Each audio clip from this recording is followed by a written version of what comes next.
Il y a une méconnaissance et des préjugés autour de la sexualité des personnes avec autisme et Asperger. On a tendance à croire quelquefois qu'elles ne sont pas préoccupées par la question de la sexualité. Pour certaines personnes, cela peut être le cas en effet. Mais pour d'autres, ça peut être tout le contraire. Et elles vont être très demandeuses, mais ne vont pas forcément savoir comment s'y prendre. Alors, l'éducation à la sexualité devrait être adaptée, personnalisée, en fonction du développement physiologique et cognitif de chaque personne. Entre 3 et 7-8 ans, on va davantage aborder des questions simples, telles que l'apprentissage de la nudité, la pudeur, mais aussi la discrimination des différentes parties du corps. À 11-12 ans, on va aborder les questions de puberté, autour de la pilosité, les menstruations, mais aussi les modifications corporelles. À l'âge adulte, on va aborder la sexualité et la génitalité, mais aussi les relations amoureuses. Au cours de ces différentes phases, et en fonction du développement cognitif de chacun, on va s'appuyer sur des outils tels que des objets concrets, des poupées sexuées par exemple, mais aussi des planches anatomiques ou des pictogrammes, mais aussi des vidéos explicatives et également des jeux de rôle.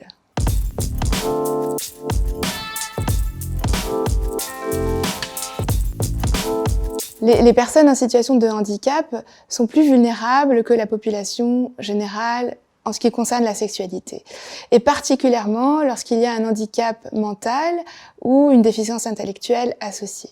Le premier risque auquel peuvent être exposées des personnes avec autisme est celui de l'abus, par méconnaissance de la différence entre la sphère privée, la sphère publique, mais aussi parce qu'elles n'ont pas intégré la notion d'interdit, ou parce qu'elles savent pas dire non, elles savent pas se défendre, et donc quelquefois elles ne vont pas savoir faire la différence entre une zone non érogène de leur corps, telle que le bras, le coude, et d'autres zones érogènes secondaires ou primaires, telles que la poitrine ou les zones génitales.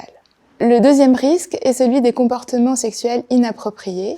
Elles vont quelquefois se frotter à une autre personne ou alors aller la ressentir, la renifler, mais quelquefois également se masturber en public ou sortir de la douche sans savoir qu'elles peuvent provoquer ou choquer d'autres personnes si elles sont en érection par exemple. Par ailleurs, les difficultés dans les interactions sociales, mais aussi la possibilité de décrypter ou décoder des émotions, peut poser problème chez les personnes qui n'ont pas de déficience intellectuelle. Par exemple, lorsqu'elles sont intéressées par une autre personne, elles ne peuvent pas toujours comprendre pourquoi ce n'est pas réciproque. Une tristesse, une frustration, une déception peuvent être associées à ces situations-là quand elles n'ont pas de réponse à leurs messages insistants, par exemple.